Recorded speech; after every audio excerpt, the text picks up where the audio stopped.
یہ مبارک اور مقبول محفل ہے. کوئی جلسہ یا دینی اجتماع بڑے پیمانے کا نہیں ہے، کوئی وعظ و تقریر بھی پیش نظر نہیں ہے، بلکہ آپ کی خواہش ہے کہ حفظ قرآن کی خاص طور پر اہمیت پر روشنی ڈالی جائے اور علم دین کے سلسلے میں لوگوں کو متوجہ کیا جائے. یہ مبارکباد کے مستحق ہیں کہ ان کی کمسن لڑکی ساریہ نے اس کی تکمیل کی ہے اور غالباً وہ 7 کلاس امتحان کی دینے والی. یہ بھی معلوم ہے کہ ڈاکٹر صاحب کے بھتیجے جناب حسین احمد صاحب کے صاحبزادے اسحاق احمد وہ بھی یہاں بیٹھے ہوئے ہیں. انہوں نے بھی حفظ مکمل کر لیا ہے، تو ان بچوں کے لیے بھی ان کے والدین کے لیے مبارکبادی کی بات ہے. اللہ تعالیٰ ان کو حافظ اس طرح بنایا ہے، دعا ہے کہ عالم بھی بنائے اور دنیا کے علم سے بھی ان کو آراستہ کرے. اس موقع پر حضرت سے کا آغاز ہوگا. یہ دونوں حفاظ تھوڑا سا قرآن آپ کو سنائیں گے، اس کے بعد علم دین کے سلسلے میں اہمیت کیا ہے خاص طور پہ حفظ قرآن تو مختصر سے روشنی ڈالی ہے. ڈاکٹر صاحب کے چھوٹے صاحبزادے ہیں یہ اول جماعت میں تھے، فرسٹ میں 2 سال قبل. تو ہم نے سوچا کہ ذہین ہوشیار ہے ماشاء اللہ، ان کو حفظ میں ڈالنا چاہیے. تو انہوں نے اس کم عمری میں 21 پارے قرآن کی مکمل کر لی ہے اور بہت اچھا پڑھتے ہیں قرآن. یہ اس وقت تو مسلسل قرآن کے پڑھنے سے آواز متاثر ہوتی ہے، صحیح اندازہ نہیں ہوتا ہے، لیکن یہ ہونہار لڑکا انشاءاللہ تعالیٰ یہ حافظ بھی بنے گا، عالم بھی بنے گا، انشاءاللہ ڈاکٹر بھی بنے گا اور لوگوں کے جسمانی علاج کے ساتھ ساتھ روحانی علاج بھی کرے گا. یہ ہے قتادہ عباس جو 21 پارے کے حافظ ہیں، وہ آپ کو غلط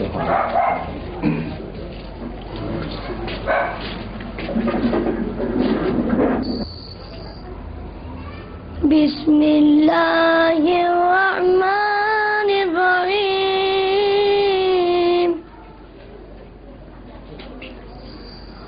قل اعوذ برب الفلق من شر ما خلق ومن شر النفاثات في العقد ومن شر غاسق إذا وقب ومن شر النفاثات في العقد ومن شر حاسد إذا حسد. صدق اللہ العظیم. ڈاکٹر صاحب کے بھتیجے اسحاق احمد یہ بھی حافظ ہیں، یہ بھی تلاوت کلام پر آپ کو سنیں گے.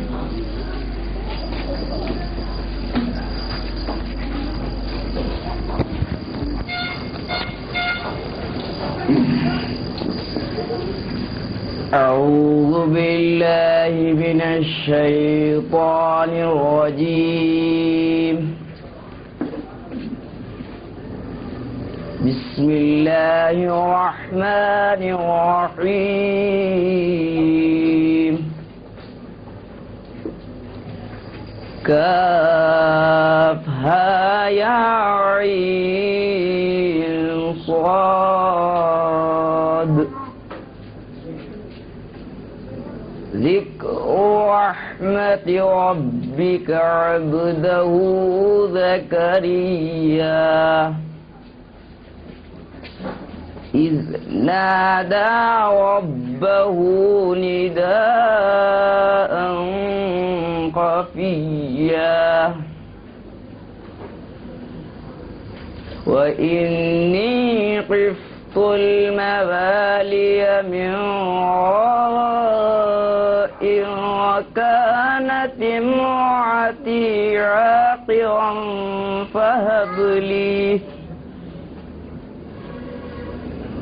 فهب لي من لدنك وليا يرثني ويرث من آل يعقوب واجعله رب رضيا. صدق الله العظيم.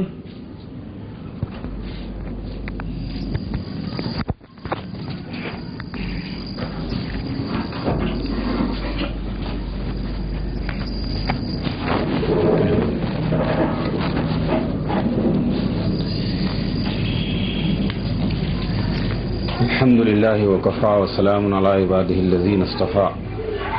اما بعد، اعوذ باللہ من الشیطان الرجیم. بسم اللہ الرحمن الرحیم. انا نحن نزلنا الذکر وانا له لحافظون. محترم حضرات و خواتین، اللہ تعالیٰ کا ارشاد ہے کہ ہم نے ہی اس ذکر کو یعنی قرآن مجید کو نازل کیا ہے اور ہم ہی اس کی حفاظت کرنے والے ہیں. اس آیت میں اللہ تعالیٰ نے قرآن مجید کی حفاظت کا ذمہ لیا ہے، اور یہ قرآن مجید کی حقانیت و صداقت کی دلیل ہے کہ آج تک کسی آسمانی کتاب کی حفاظت کی اللہ نے ذمہ داری نہیں لی ہے، صرف قرآن مجید کی لی ہے. اور حضور صلی اللہ علیہ وسلم کے اکثر صحابہ قرآن مجید کے حافظ تھے. اس کے بعد حفظ قرآن کا جو سلسلہ چلا ہے تو آج تک الحمدللہ روئے زمین پر یہ واحد کتاب ہے جس کے حفاظ موجود ہیں. اور جس طریقے سے مختلف سائز میں کتابیں لکھی جاتی ہیں، مختلف سائز کے آپ کو حفاظ بھی ملیں گے. بچوں میں، بڑوں میں، عورتوں میں، مردوں میں، بیناؤں میں، نابیناؤں میں اس وقت روئے زمین پر جو تعداد حافظوں کی پائی جاتی ہے وہ 9 ملین ہیں. یعنی 90 لاکھ اس وقت حافظ قرآن دنیا کے اندر موجود ہیں ایک اندازے کے مطابق، جس میں چھوٹے بڑے، مرد و عورت، بینا اور نابینا سب شامل ہیں. یہ دلیل ہے اس بات کی کہ اللہ تعالیٰ نے اس قرآن مجید کی حفاظت کی ذمہ داری لی ہے، اور الفاظ کی حفاظت کے ساتھ ساتھ معانی اور مطالب کی بھی اللہ نے ذمہ داری لی ہے. چنانچہ ہر زمانے میں آپ دیکھتے ہیں کہ ایسے علماء پیدا ہوتے رہے ہیں جنہوں نے قرآن مجید کی تشریح کی ہے اپنے اپنے زمانے کے لحاظ سے. یہ سائنٹیفک دور ہے اور لوگوں کے سوچنے کا انداز لاجیکل ہے، میتھمیٹیکل ہے، ریشنل ہے. اسی بنیاد پر بہت سی تفسیریں قرآن مجید کی لکھی جا رہی ہیں اور قرآن مجید کو زمانے کے تقاضوں کے لحاظ سے پیش کیا جا رہا ہے. اللہ تعالیٰ نے قرآن مجید کے الفاظ کی بھی حفاظت کی ذمہ داری لی ہے، اس کے معانی اور مطالب کی بھی. یہ آخری ہدایت نامہ ہے تمام انسانوں کے نام. یہ کتاب مسلمانوں کی نہیں ہے بلکہ تمام انسانوں کی ہے.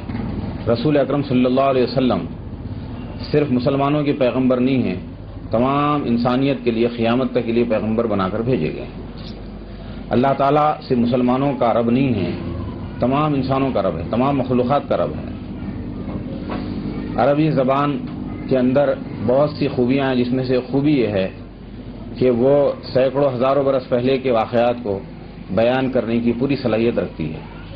قرآن مجید میں عربی زبان کے پیدا ہونے سے پہلے کے واقعات کو بھی بیان کیا گیا ہے. اور آپ کو معلوم ہے کہ ایک زبان کو جب دوسری زبان میں ٹرانسلیٹ کیا جاتا ہے تو ٹرانسلیشن تو ایک حد تک کیا جا سکتا ہے، لیکن پوری کیفیت آئے، اس کا اوریجنل مفہوم آئے، یہ مشکل ہوتا ہے. لیکن عربی زبان میں یہ خوبی ہے کہ پچھلے واقعات کو جوں کا تو بیان کرتا ہے بغیر کسی کمی کے اور پوری کیفیت کے ساتھ بیان کیا جاتا ہے، اور یہ اللہ کے کلام کی خوبی ہے. سورۃ الشعراء میں اللہ تعالیٰ نے ان ساری باتوں کو ایک ساتھ جمع فرمایا. کلام اللہ کی عظمت معلوم ہوتی ہے. فرمایا وَإِنَّهُ لَتَنزِيلُ رَبِّ الْعَالَمِينَ. یہ کتاب جو ہے عام کتابوں کی طرح نہیں ہے بلکہ رب العالمین کی نازل کردہ ہے. یہ وَإِنَّهُ لَتَنزِيلُ رَبِّ الْعَالَمِينَ نزل بِهِ الرُّوحُ الْأَمِينُ. امانت دار طاقتور فرشتے نے، جو فرشتوں کے مطاع ہیں، مقتدا ہیں، صدر ہیں، امانت دار فرشتہ ہے جبریل علیہ الصلوۃ والسلام، انہوں نے اس کا نزول کیا ہے حضور صلی اللہ علیہ وسلم کے اوپر.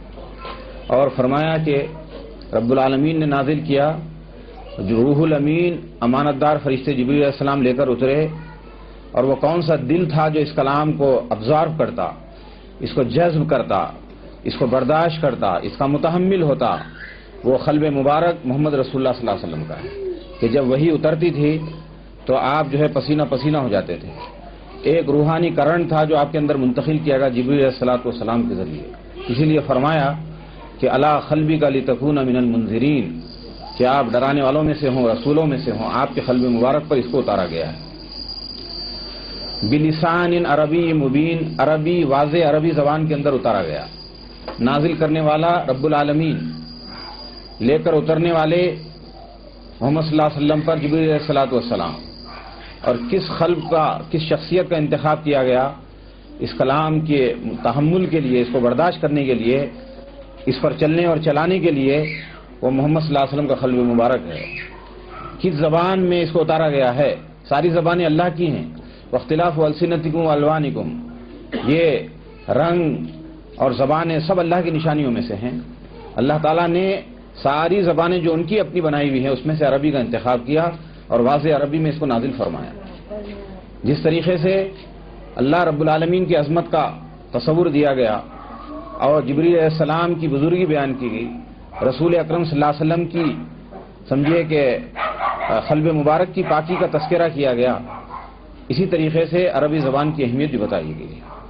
اور اہل جنت کی زبان بھی عربی ہوگی، اس سے اس کی اہمیت کا اندازہ ہوتا ہے.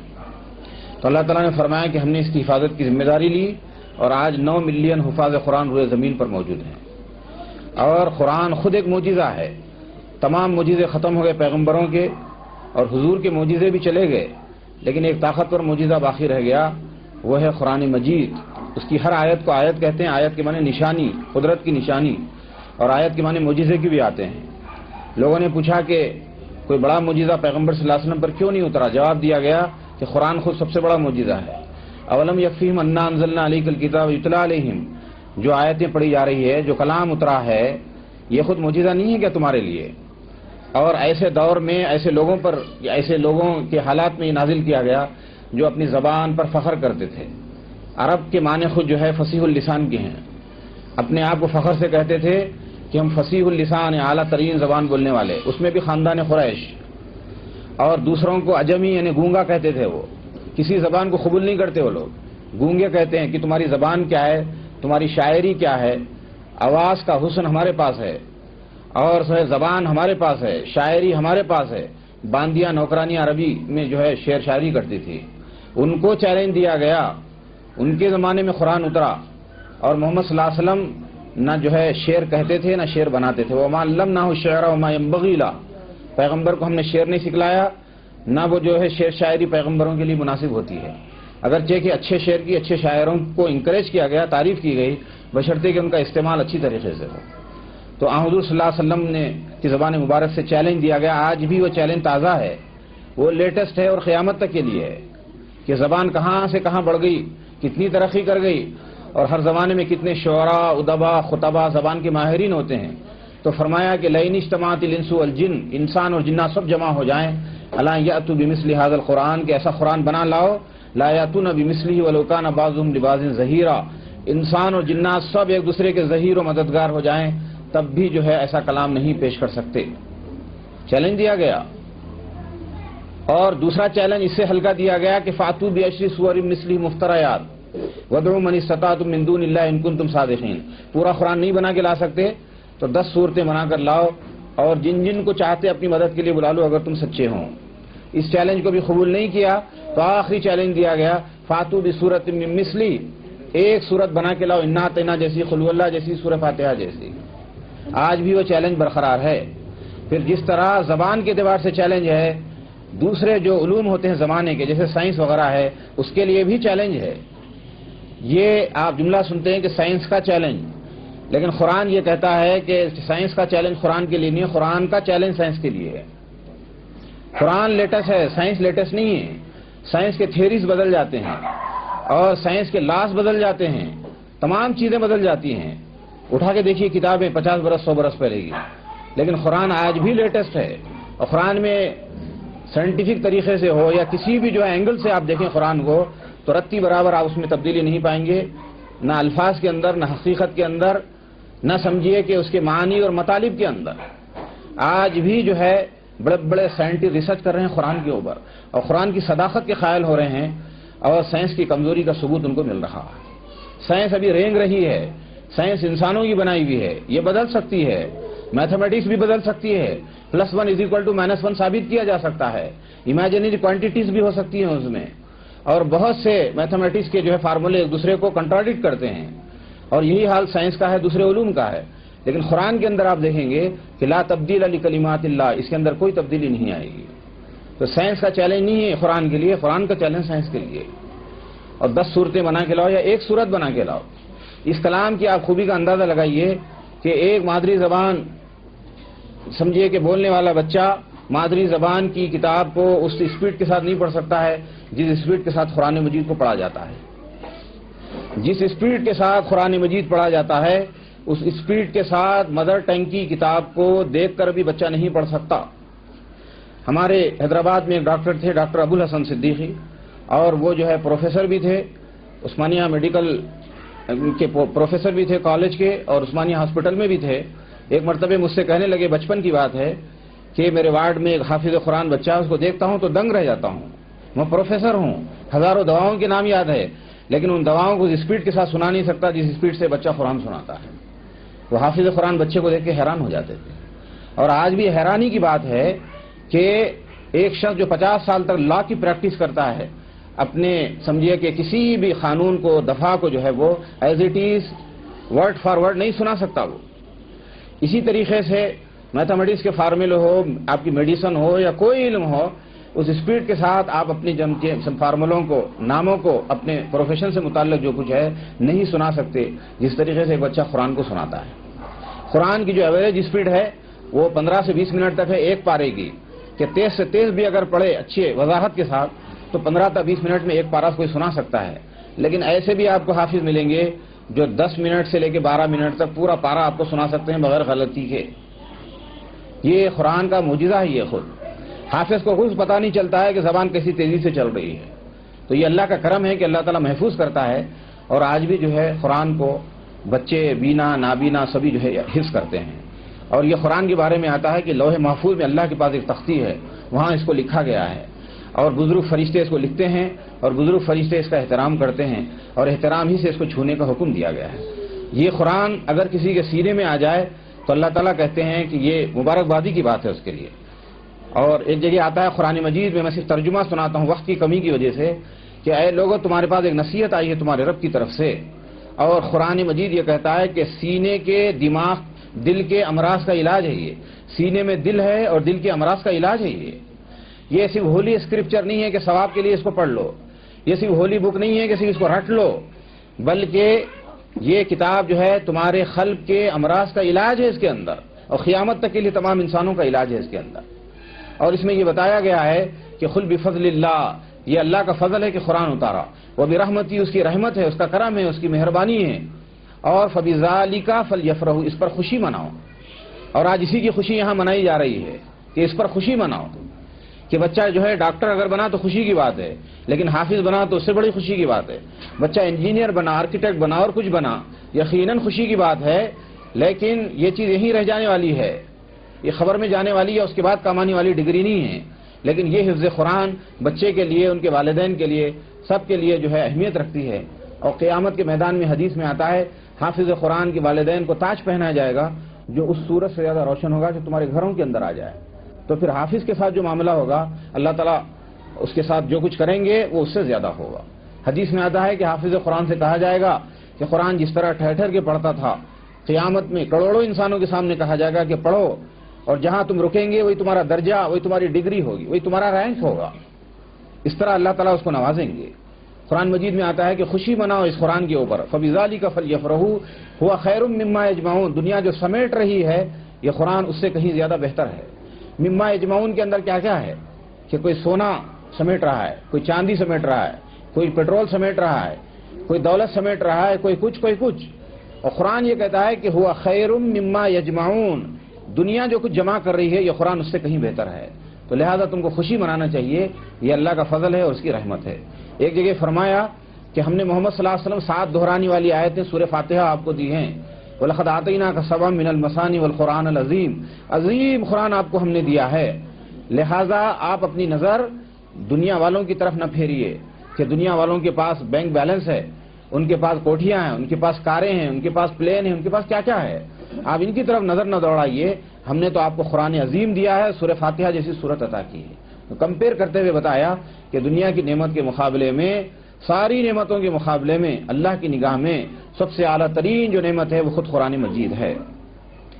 قرآن مجید کی بنیاد علم ہی کے اوپر ہے، اس میں آپ کو میتھالوجی کی جیسی باتیں نہیں ملے گی کہ جس میں سپرسٹیشن آپ جو آدمی کو سپرسٹیشن بنا دے، وہمی بنا دے، اور آدمی کو جو ہے صرف قصے اور کہانیاں سنا کر کے گویا کہ یعنی ایک افیونی بنا دے، آدمی کو مجنون بنا دے، یا پھر جو ہے اس کو irrational بنا دے، یا سمجھیے کہ ان سائنٹیفک بنا دے، ان بیلنس کر دے۔ قرآن میں ایسی بات نہیں ہے۔ الف لام میم سے لے کے والناس تک جتنی باتیں بیان کی گئی ہے اس کی بنیاد ریشنلزم کے اوپر ہے، عقلیت کے اوپر ہے، وہ بالکل جو ہے سائنٹیفک ہیں، وہ میتھمیٹیکل ہیں، اور اس کے اندر آپ کسی قسم کی جو ہے کمزوری نہیں نکال سکیں گے۔ ہمارے پاس شریعت کی بنیاد، دین کی بنیاد وہ سمجھیے کہ مفروضے پر نہیں ہے، بلکہ جو ہے اس کی بنیاد علم ہی کے اوپر ہے۔ پورے کا پورا قرآن علم، پورے کی پوری احادیث علم، اور پورے کا پورا اسلام اور ایمان کی بنیاد علم ہی کے اوپر ہے۔ پہلی وحی جو حضور صلی اللہ علیہ وسلم پر نازل ہوئی اس میں حکم ہے اقرا، پڑھو، قرات، یہاں سے آغاز ہوتا پہلی وحی کا۔ حضور صلی اللہ علیہ وسلم سے کہا گیا دعا کیجئے اپنے لیے ربی زدنی علما، اے اللہ میرے علم میں اضافہ فرما۔ اسی طریقے سے الرحمن علم القرآن فرمایا کہ رحمان نے قرآن سکھلایا۔ اس کے رحم و کرم کا سب سے بڑا تقاضا یہ تھا کہ قرآن جیسی کتاب اتارے جو تمہارے امراض کی شفا ہو، جو تمہاری نجات کا ذریعہ ہو، جو دنیا اور دین اور آخرت کی بھلائی کا منبع ہو، سرچشمہ ہو، اور قرآن ہی تمہاری روح کا سکون کا ذریعہ روحانی، اور قرآن ہی جو ہے سب کچھ ہے تمہارے لیے، اسی سے تم کو دنیا میں عزت ملے گی۔ اور قرآن یہ چاہتا ہے کہ معاشرے کو قرآنی معاشرہ بنا دے، اس حکومت کو قرآنی حکومت بنا دے، اور یہ قرآن جو ہے پریکٹیکل کتاب ہے، اس کے اندر قصے کہانیاں بھی اگر ہیں تو وہ عبرت کے لیے ہے، اور اس میں قیمتی باتیں بیان کی گئی ہیں۔ تو ہمارے پاس جو ہے وہی ہے، علم ہے، عقل ہے، اور سائنس ہے۔ بہت سی باتیں وہ ہیں کہ سائنس پہلے نہیں مانتی تھی، اب مان رہی ہے۔ بہت سی باتیں قرآن کی وہ ہے جو آئندہ سمجھ میں آئیں گی۔ اس لیے جو ہے سائنس کو بیس بنا کر سائنس کی عینک لگا کر قرآن کو نہ دیکھیں، قرآن کی عینک لگا کر سائنس کو دیکھیں، ہر چیز کو دیکھیں۔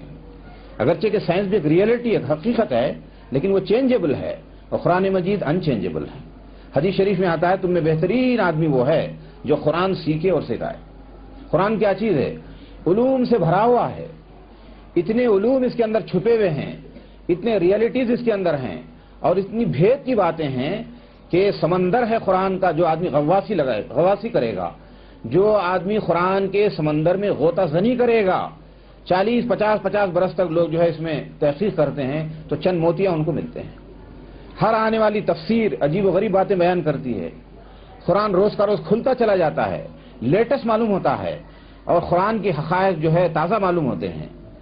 یہی کیفیت قرآن کی قیامت تک باقی رہے گی۔ حدیث میں آتا ہے کہ بہترین آدمی ہے جو قرآن سیکھے دوسروں کو سکھائے۔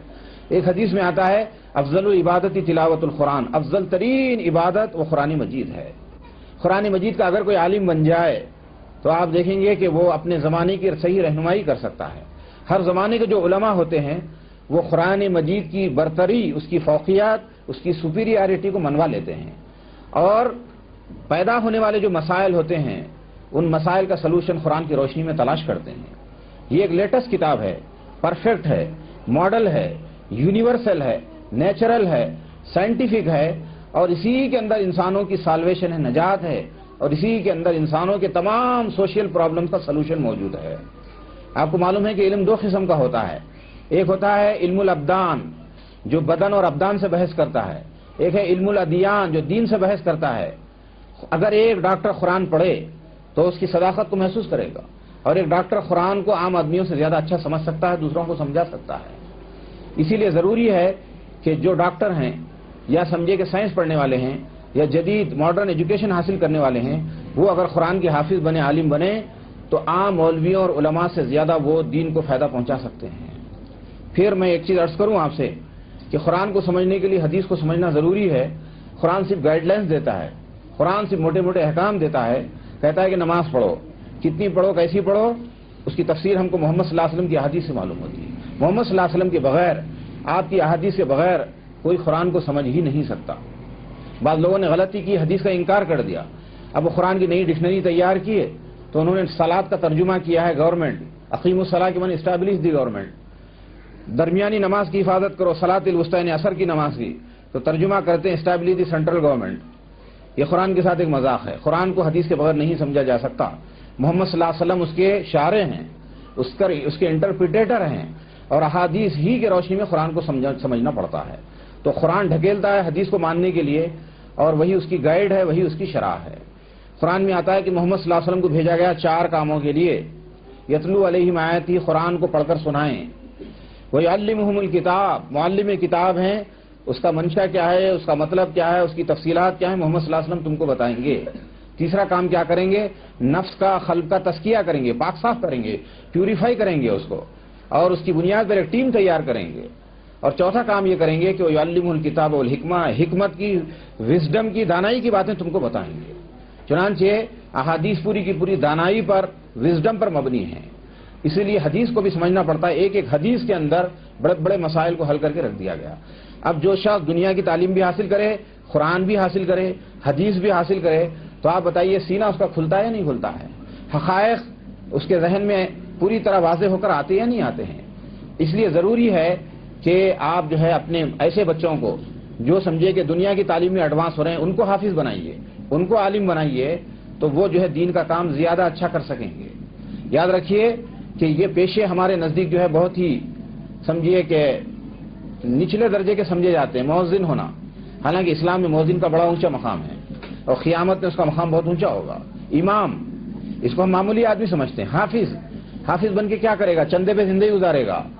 ایک لحاظ سے ایک بات صحیح ہے, لیکن آج بھی دنیا میں ایسے لوگ ہیں کہ حافظ بھی ہیں, گریجویٹ بھی ہیں, انجینئر بھی ہیں, ڈاکٹر بھی ہیں. آپ ان پر نظر ڈالیے, آپ اپنے بچوں کو بنائیے ایسے. بعض لوگ کہتے ہیں کہ صاحب حافظوں کو ہم نے دیکھ لیا ایسے اور ایسے ہوتے ہیں, عالم ایسے اور ایسے ہوتے ہیں, امام ایسے اور ایسے ہوتے ہیں. میں نے ان سے پوچھا کہ آپ کا بڑا بچہ کہاں ہے؟ تو کہا کہ امریکہ میں, انگلینڈ میں ہے. میں نے کہا اس کو حافظ کیوں نہیں بنائے, اس کو امام کیوں نہیں بناتے؟ اور وہ اگر امامت کرے, وہ اگر خطبہ دے, وہ اگر دین سکھائے, تو آپ کی یہ شکایت ختم ہو جائے گی. جو written material English medium, Urdu medium کے قابل نہیں ہوتا, اس کو حافظ بناتے, امام بناتے. اب یہ بھی دین کا معجزہ ہے کہ راٹن مٹیریل کو آپ کے لیے یوزفل بنا کے پیش کرتے. تو ہونا یہ چاہیے کہ آپ کا وہ بچہ جو میڈیسن کر رہا ہے اس کو حافظ بنائیے. اس سے کہیے کہ تراویح فری پڑھائے, اس سے کہیے کہ امامت کرے, اس سے کہیے کہ جمعے کا خطبہ دے. چنانچہ امریکہ, انگلینڈ وغیرہ میں لوگ جانتے ہیں, بعض یہاں جو بیٹھے ہوئے ہیں, کہ مصر کے قابل ترین علماء جو آتے ہیں وہ خطبہ دیتے ہیں انگریزی میں, تو پتہ چلتا ہے کہ قرآن کیا ہے, حدیث کیا ہے. اس لیے یہ تو بڑا مشکل کام ہے بقول شخصے کے کہ ایک حافظ انجینئر بنے, عالم بنے, یعنی آپ کے ڈاکٹر بنے. لیکن ڈاکٹر کے لیے عالم بننا آسان ہے, انجینئر کے لیے عالم بننا آسان ہے. اس قسم کے لوگ اگر آگے بڑھیں تو دین کا اچھا ریپریزنٹیشن ہو سکتا ہے, اور دین کو بڑا فائدہ ہوتا ہے. پھر میں آپ سے یہ بتاؤں کہ صرف حافظ ہونا کافی نہیں ہے. جیسے میرے ایک بھائی ہیں, عالم بھی ہے, حافظ بھی, انجینئر بھی ہیں اس وقت. تو والد ہمارے کہا کرتے تھے کہ قرآن حفظ کرنا کافی نہیں ہے, اس کے معنی سیکھو. پھر دنیا اگر کمانا ہے تو دوسرا فیلڈ اختیار کرو, تاکہ تم بات اگر دین کی کریں گے تو وزن ہوگا, ویٹ ہوگا اس کے اندر. تو اس طرح کے نمونے بھی الحمدللہ موجود ہیں. تو جاننا چاہیے کہ صرف حافظ ہونا یقیناً قابل مبارکباد ہے, اچھی بات ہے, لیکن جو ہے صرف اسی پر جو ہے اکتفا نہ کریں, بلکہ ان کو اور آگے بڑھائیے. ان کا سینہ اور کھل جائے گا, ان کا جو ہے میموری پاور اور بڑھ جائے گا, ان کے دماغ میں اور روشنی ہوگی, اور یہ دنیا کے علوم نسبتاً جلدی حاصل کر سکیں گے. ہمارے مدرسے میں 100 سے زائد بچیوں نے قرآن مجید کی حفظ کی تکمیل کی ہے. بعض بچے میٹریکولیٹ ہیں, بعض گریجویٹ ہیں, بعض پوسٹ گریجویٹ ہیں. اور ابھی حال ہی میں کالجز کے جو رزلٹ نکلے ہیں اس میں کئی حافظ قرآن بچے ہمارے پاس کے پڑھے ہوئے, اور دوسری جگہ کے الیکٹرانکس سے انہوں نے انجینئرنگ کی ہے, سول انجینئر بنے ہیں, میکانیکل انجینئر بنے ہیں, اور سمجھے کہ دوسرے پروفیشنز میں گئے ہیں. تو انہوں نے بہترین نمونہ اپنا پیش کیا ہے. یہ دلیل ہے اس بات کی کہ آپ صرف حافظ بنا کر مطمئن نہ ہو جائیں, اگر اور آگے بڑھائیں تو یہ دنیا کے فیلڈ میں بھی دوسروں کے مقابلے میں آگے بڑھ سکتے ہیں. قرآن کے 4 حقوق ہیں, قرآن کو پڑھنا اور قرآن کو فالو کرنا, اس کے انسٹرکشنز کو, اس کے ٹیچنگز کو, اور اسی طریقے سے اس پر تدبر کرنا، غور و فکر کرنا اور اس کی تبلیغ کرنا، یہ چاروں باتیں ضروری ہے۔ پھر لڑکیوں کا جہاں تک معاملہ ہے، لوگ بولتے ہیں حافظ بن کے کیا کرے گی بچی، کمرشل انداز میں لوگ سوچتے ہیں علم ضائع نہیں جاتا ہے۔ ایک لڑکی کے سینے میں قرآن محفوظ ہو جائے تو کتنا مبارک سینہ ہے وہ۔ حدیث میں آتا ہے کہ جس سینے میں قرآن ہوتی ہے اس کو آگ نہیں جلاتی ہے۔ حدیث میں آتا ہے کہ حافظ قرآن کے ماں باپ کو تاج پہنایا جائے گا۔ حدیث میں آتا ہے کہ حافظ قرآن کو کہا جائے گا کہ قرآن پڑھ اور اپنے درجوں کو بلند کرتا چلا جا۔ حدیث میں آتا ہے کہ جو شفاعت کریں گے، سفارش کریں گے قیامت کے دن، ان میں کئی حفاظ ایسے ہوں گے کہ جن کو اللہ تعالیٰ اجازت دے گا کہ تم فلاں فلاں خاندان کے لوگوں کے لیے سفارش کرو۔ اس کا مطلب نہیں ہے کہ ان کی سفارش کی خاطر حافظ بنائے بچوں کو، بلکہ وہ بھی سفارش کریں گے۔ یہ بات بھی بیان کی گئی ہے کہ اس زمانے میں لڑکیاں جو ہے میڈیسن کی تعلیم حاصل کرتی ہیں تو ضروری سمجھا جاتا ہے اور ضرورت ہے اس کی، اور لڑکیوں کو ڈاکٹر بننا چاہیے، معلمہ بننا چاہیے، ٹیچروں کی ضرورت ہے، اور لڑکیاں جو ہے ایئر ہوسٹس بنتی ہیں، لڑکیاں کیا کیا نہیں بنتی ہیں، اس پر کوئی اعتراض نہیں ہوتا ہے۔ تو کیوں نہ لڑکیوں کو حافظ بنایا جائے، عالم بنایا جائے۔ ایک لڑکی حافظ ہو، عالم ہو، اپنے گھر کو سنبھالے گی، اپنے خاندان کو درست کرے گی، بستی کی رہنمائی کرے گی اور دنیاوی علوم کے ذریعے بھی دوسروں کو فائدہ پہنچا سکتی ہے۔ پھر میں یہ بھی عرض کروں کہ قرآن جو ہے سمجھا کر پڑھانا بچوں کو ضروری ہے۔ اگر آپ حافظ نہ بھی بنائیں اپنے بچوں کو تو کم سے کم الحمدللہ سے الف لام میم سے لے کے والناس تک بتائیے کہ اس کا ترجمہ کیا ہے، اس کا مطلب کیا ہے، یہ آپ کی ذمہ داری ہے۔ میں وہ پوری آیتیں نہیں پیش کروں گا، ایک ہی آیت پیش کروں گا کہ وَإِنَّهُ لَذِكْرٌ لَكَ وَلِقَوْمِكَ وَسَوْفَ تُسْأَلُونَ، کہ یہ قرآن محمد صلی اللہ علیہ وسلم آپ کے لیے، آپ کی قوم کے لیے ایک نصیحت ہے، اور قیامت کے دن سوال ہوگا اس کے بارے میں کہ تم نے جو ہے کے جی کے لیے 5,000 ڈونیشن دیا، تم نے میڈیسن کے لیے 1,00,000 2,00,000 ڈونیشن دیا، قرآن کے لیے کیا کیا تم نے؟ یہ بھی اللہ کا کرم ہے کہ دنیا کی تعلیم کے لیے پیاسا جو ہے کنویں کے پاس جاتا ہے، کیوں میں کھڑے ہونا پڑتا ہے فارم لینے کے لیے، ایڈمیشن کے لیے، لیکن دین کے لیے، قرآن و حدیث کے لیے، اسلامی تعلیمات کے لیے کنواں جو ہے خود پیاسے کے پاس آتا ہے۔ یہ ویڈیو، یہ ریڈیو، یہ ٹیپ ریکارڈر، یہ علماء، یہ مساجد کے خطبے، یہ حفاظ، یہ سب دین آپ کے گھر پہ لے کے آ رہے ہیں اور فری پانی اور ہوا کی طرح تقسیم کر رہے ہیں۔ لہذا فائدہ اٹھائیے تمام چیزوں سے، اور اگر حافظ نبی بنائیں تو کم سے کم جو ہے بچوں کو الف لام میم سے لے کے والناس تک ایسے استاد کا انتخاب کیجئے جو قرآن صحیح پروننسیشن کے ساتھ پڑھائے اور مطلب کے ساتھ پڑھائے کہ اس میں کیا لکھا ہوا ہے۔ یہ آپ کی ذمہ داری ہے، کل قیامت کے دن پوچھ ہونے والی ہے۔ اور پھر میں یہ بھی عرض کر دوں کہ اس قرآن کی وجہ سے دین کی برکت ہے، دنیا کی برکت ہے، آخرت کی بھی برکت ہے۔ اس کو کمرشل انداز میں نہ سوچیے کہ بچے حافظ بن کے کیا کریں گے۔ پھر میں آخر میں 2-3 باتیں اور عرض کروں گا کہ قرآن مجید کے معجزوں میں ایک بات یہ بھی ہے کہ اللہ تعالیٰ نے ایک عجیب و غریب اس کے اندر شان رکھی ہے کہ آدمی زندگی بھر اس میں بات بھی کر سکتا ہے۔ اللہ کے ایسے بندے بندیاں گزرے ہیں کہ جنہوں نے زندگی بھر قرآن میں گفتگو کی ہے، اور ہمارے علماء نے شروع میں دین کو جو پھیلایا، اتنے کالجز نہیں تھے، یونیورسٹیاں نہیں تھی، یہ دین کیسا پھیلا ساری دنیا کے اندر۔ دکانوں کو انہوں نے مرکز بنایا کہ ایک گروپ سودا خرید رہا ہے، ایک گروپ تعلیم حاصل کر رہا ہے، پیچھے کھڑے ہوئے تعلیم حاصل کرنے والے اور سامنے جو ہے دکانداری ہو رہی ہے۔ اس طرح انہوں نے جو ہے دین کو پھیلایا ہے، گلی گلی، دکان، چپا چپا، مسجدیں، دکان، گلی گلی، گھرے گھر جو ہے انہوں نے اس کو یونیورسٹی بنا دیا، کالج بنا دیا، مدرسہ بنا دیا، اور اللہ کے دین کو اس طریقے سے پھیلایا۔ انہوں نے محنتیں کی ہمارے لیے، ورنہ یہ دین کیسے پھیل سکتا تھا؟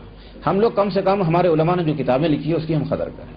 میں ساتھ ساتھ یہ بھی عرض کر دوں کہ اردو زبان پر اللہ کا خصوصی فضل ہے، اتنا بڑا فضل ہے کہ اس پر ایک تقریر کی جا سکتی ہے کہ اردو میں ہمارے علماء نے جو کام کیا ہے، تفسیریں لکھی ہیں، احادیث کی شرح کی ہے، فقہ کی کتابیں لکھی ہے، سیرت کی کتابیں ہیں، اولیاء اللہ کی سیرت ہے، صحابہ کی سیرت ہے، حضور کی سیرت ہے۔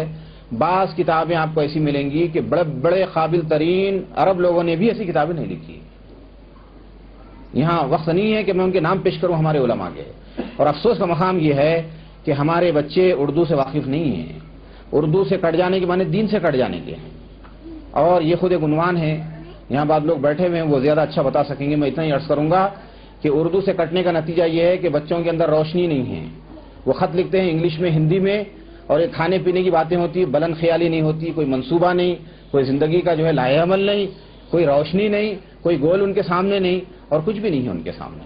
تو اور اس کا ایک نقصان یہ بھی ہے کہ نہ صرف دین سے کٹ ہو جاتے ہیں بلکہ میاں بیوی ایک دوسرے سے کٹ ہو جاتے ہیں۔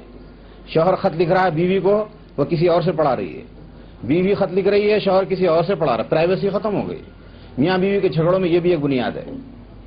آپ اردو نہ پڑھائیں کہ کوئی انگریز کہلائے اور انگلش میں اس کو لکھنا نہ آئے، کوئی ہندو کہلائے تیلگو بولنے والا اور تیلگو میں لکھنے نہ آئے۔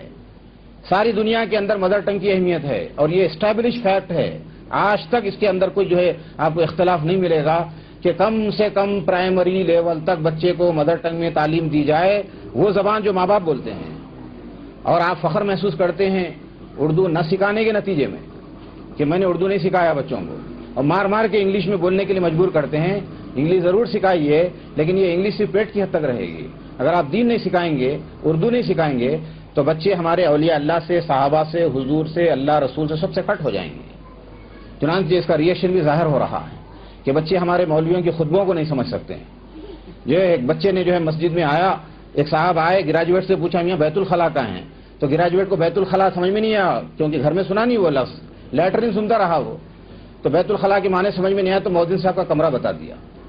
ایک باپ نے بچے سے کہا میاں مزدور کو 25 روپے دے دو، تو کہہ رہا صاحب 25 کیا ہوتے ہیں؟ تو میں کہنا پڑا 25۔ ایک صاحب نے کہا ذرا درزی کو کپڑا دے کیا، تو کہا درزی کس کا نام ہے؟ کہا کہ ٹیلر۔ یہ ہمارے بچوں کی نالج ہے، کوئی فخر کی بات نہیں ہے، زبان وے آف ایکسپریشن ہے۔ آپ مزدوروں میں رہیے تیلگو آ جاتی چند دن کے اندر، عربستان چلے جائیے تھوڑے دن میں عربی آ جاتی ہے، یہ کوئی کمال کی بات نہیں ہے، یہ وے آف ایکسپریشن ہے۔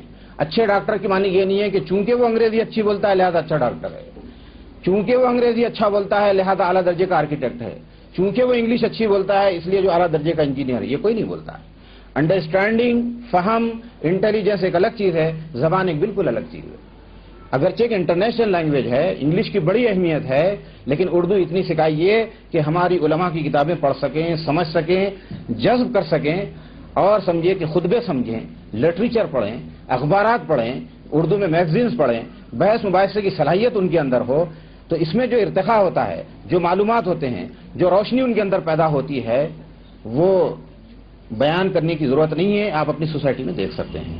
پھر میں یہ بھی عرض کر دوں کہ یہ بھی عجیب اللہ کا فضل ہے کہ چھوٹے بچے جلدی حافظ ہوتے ہیں، میموری پاور جو ہے 3-4 سال کی عمر سے بڑھتا ہے، 6-7 سال کی عمر سے لے کے 10 سال کی عمر تک بچے کو حافظ بنا دیں اور تھوڑی انگلش، میتھمیٹکس، سائنس وغیرہ پڑھا دیں، جیسے حافظ ہوا 6ٹھی 7ویں میں آ گیا اور پھر اپنی تعلیم کنٹینیو کرنے لگا، تو یہ ایک آسان کام ہے۔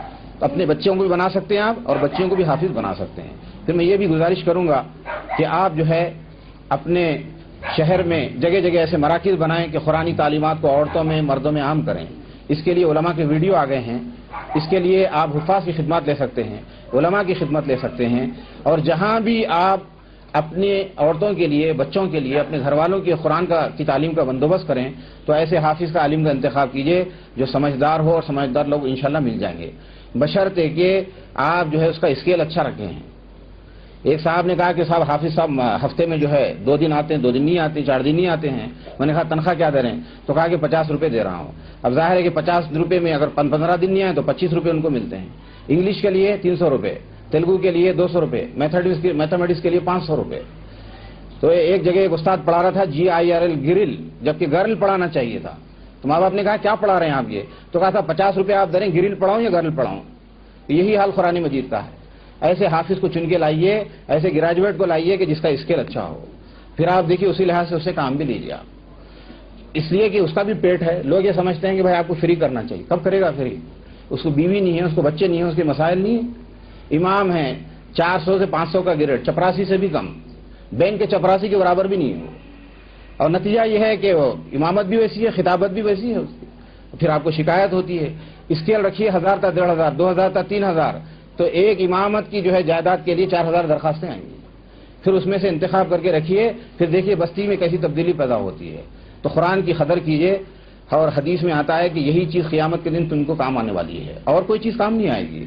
تو قرآنی حلقوں کی ضرورت ہے، تعلیم کی ضرورت ہے، تفسیروں کا مطالعہ کرنا چاہیے، تفسیروں سے استفادہ کرنا چاہیے، اور یہ ہمارے فرائض میں شامل ہے کہ غیر مسلموں تک بھی دین پہنچانا یہ ہماری ذمہ داریوں میں سے ایک ذمہ داری۔ اللہ پوچھے گا کیونکہ قرآن ان کے لیے بھی آیا ہے، ہم امت اجابت ہے، یعنی ہم نے ریسپانس دیا، حضور کو قبول کر لیا، اور وہ امت دعوت ہے، ان تک دین کی دعوت پہنچانا یہ ہماری ذمہ داریوں میں سے ہے۔